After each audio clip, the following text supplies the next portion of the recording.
$63. I want you to sit with that number for a second, because that is what one fill up on a midsize SUV costs right now, and if you drive for work, for kids, for life, you are doing that math 5 and 6 times a month and feeling it every single time.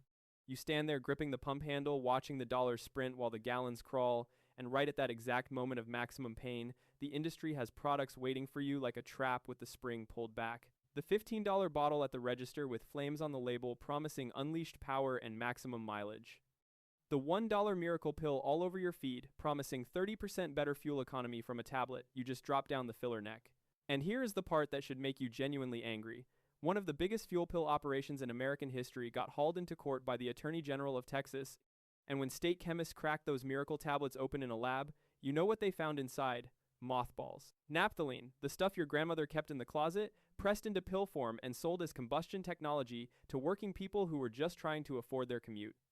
So today we are burning the entire fuel additive aisle down to the studs, and then I am handing you the $1 tool that actually does what all those bottles and pills only pretend to do, and I promise it is nothing you expected, because it is a pencil tire gauge.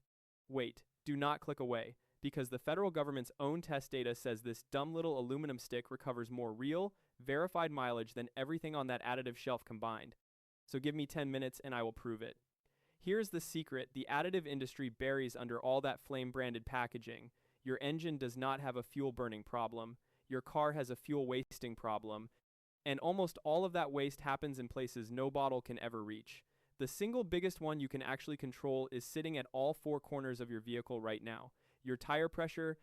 The EPA and the Department of Energy publish the numbers on this.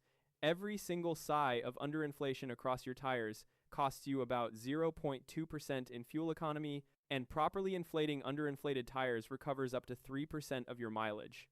And here is why almost everybody is leaving that money on the table. Tires naturally lose about 1 sigh per month just sitting in your driveway. The air literally seeps out through the rubber, and they lose roughly another PSI for every 10-degree drop in outside temperature. So the car that got its tires set in April rolls into December down 8, 9, 10 PSI, and the owner has no idea, because a tire can be 20% low before it even starts to look soft to your eye. That is invisible money bleeding out of your tank on every single trip, and a $1 gauge plus 5 minutes a month gets every cent of it back, along with longer tire life and shorter stopping distances, which the additive aisle will never sell you at any price.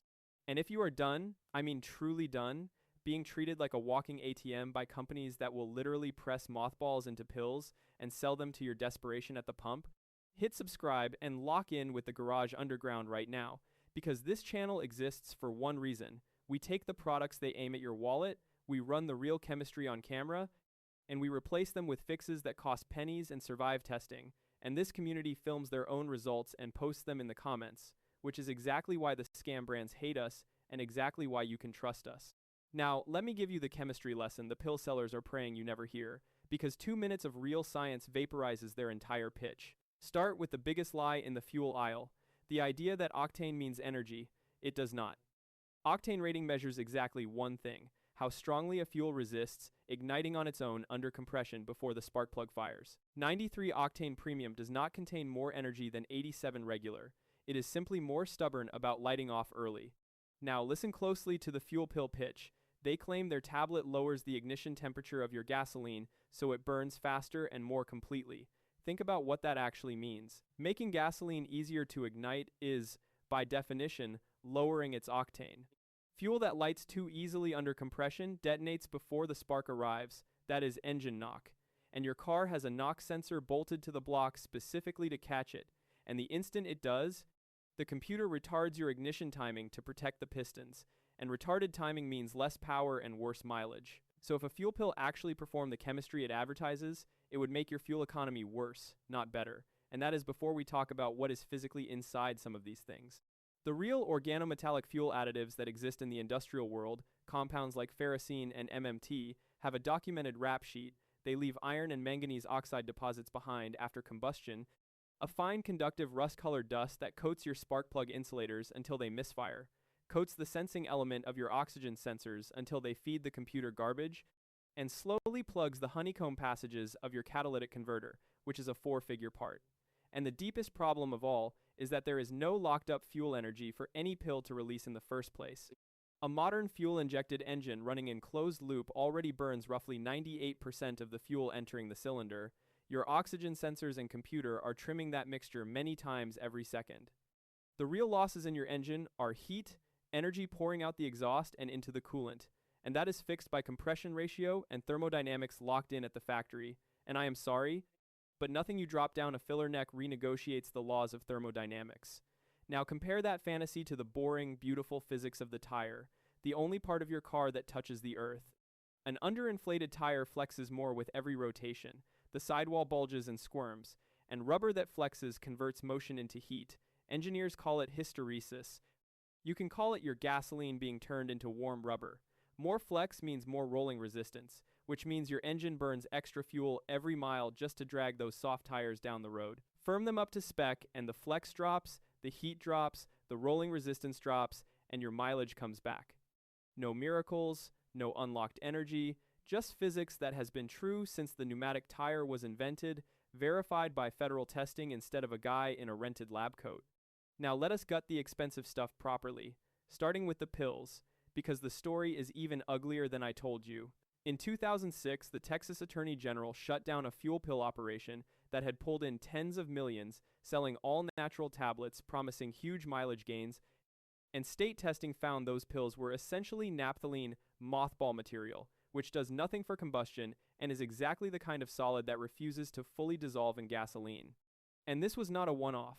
The EPA has bench-tested over 100 so-called gas-saving devices and additives across the decades, magnets, vortex, gadgets, pills, liquids, and found essentially none of them deliver measurable gains. That is the federal government spending real money to test this junk so you never have to. Then there is the $15 octane booster with the flames on the bottle. Read the fine print next time. When it says raises octane up to 3 points, in industry language points means tenths, it takes your 87 and makes it 87.3. A change your engine cannot even notice. And the bottle itself is mostly aromatic solvents and kerosene-range distillates acting as a carrier for almost nothing. Some of the harder core boosters use MMT, that manganese compound we just met, so you are paying $15 to lightly season your catalytic converter with metal ash. And while we are in this aisle, the premium fuel myth dies today too. If your owner's manual says regular, premium buys you absolutely nothing. No extra power, no extra mileage. Because your engine's compression and tune never ask for that extra knock resistance, you are donating 60 extra cents per gallon to the oil companies as a tip. Now, one honest exception, because I will always tell you when something on that shelf is real. Injector cleaner based on PEA, polyethyramine, is genuine detergent chemistry that dissolves carbon deposits off injector tips and intake valves. But hear the honest scope. PEA restores mileage that deposits stole from you over time. It never adds mileage above what your car did new, so it is for a vehicle with actual symptoms, a slow mileage slide across tens of thousands of miles, a lazy idle, hesitation when you tip into the throttle, one bottle, maybe twice a year, not a monthly $15 subscription for a healthy engine. Because cleaning restores contaminated parts, it never upgrades healthy ones. Here is the exact protocol, and it is almost embarrassingly simple. Step 1. Open your driver's door and look at the door jamb for a white or yellow sticker called the tire placard. It lists the cold inflation pressure your car's engineers specified for the front and rear tires. That number balances grip, braking, tire wear, and fuel economy for your exact vehicle, and that number is the law in this garage. Step 2. Buy a pencil tire gauge, $1 at any parts store, or a basic digital gauge for $8 if you want an easier read. Both are accurate enough for this job. Step 3. Always check cold, meaning first thing in the morning before driving or after the car has sat parked for at least 3 hours, because driving heats the air inside the tire and inflates the reading by several psi. Check hot and you will undershoot once everything cools back down. Step 4. Check all 4 tires plus the spare that every single person forgets exists until the worst night of their year. Step 5. Fill each tire to the placard number exactly, at the gas station air machine or with a $20 home inflator. Then recheck once a month, and again whenever the season flips. Remember the rules: 1 psi loss per month naturally, 1 psi loss per 10 degrees of temperature drop. Now stop everything and listen, because this is the critical warning, and both halves of it can cost you serious money or worse. Number 1. Never, under any circumstances, drop any solid object down your fuel filler neck, No pill, no tablet, no powder. I do not care what the label promises. Anything that does not fully dissolve in gasoline sinks to the bottom of your tank and gets pulled against the intake strainer of your fuel pump, a fine mesh sock, and once that sock starts to blind over with debris, the pump starves precisely when fuel demand peaks, wide open throttle, merging onto a highway, climbing a grade with your family in the car, and the engine leans out, stumbles, and can stall at speed with traffic closing behind you. And if that pill was one of the metallic formulas, you are also seeding your combustion chambers, oxygen sensors, and catalytic converter with metal oxide ash, converting a $1 tablet into a repair bill north of $1,000. Number 2. Never inflate to the big number stamped on the tire sidewall, that is, the maximum pressure the tire casing can structurally contain. It is not what your car needs. Pump to that number and you crown the tread. Shrink your contact patch, chew out the center of the tire, and stretch your stopping distance, especially in the rain.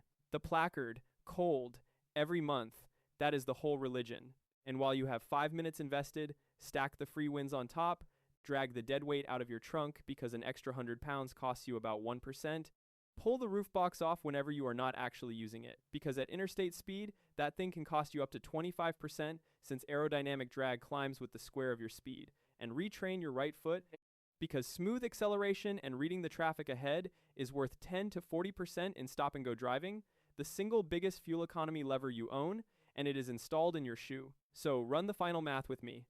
The additive habit is $15 a bottle, and that aisle wants you buying monthly. That is $180 a year spent on solvents and mothball chemistry your engine never asked for, stacked against $1 once for a gauge, plus 5 minutes a month, recovering up to 3% of every tank you buy, stretching your tire life by thousands of miles, and shortening your stopping distance, which is the one benefit in this entire video you cannot put a price on. And because the garage underground does not do, trust me bro, here is your assignment, the 2-tank challenge. Tonight, fill up, reset your trip computer, drive your normal week, and write down your average. Then run the ritual, placard pressure on all 4 corners, purge the trunk, same routes, same week, second tank, and post both numbers in the comments below, because this community verifies everything in the data and on camera, and that is exactly why the pill sellers and the flame bottle brands cannot survive contact with us. Share this video with the one friend who has an octane booster sitting on their garage shelf right now. You will save them real money by Sunday, and I will see you in the next one. Same garage, same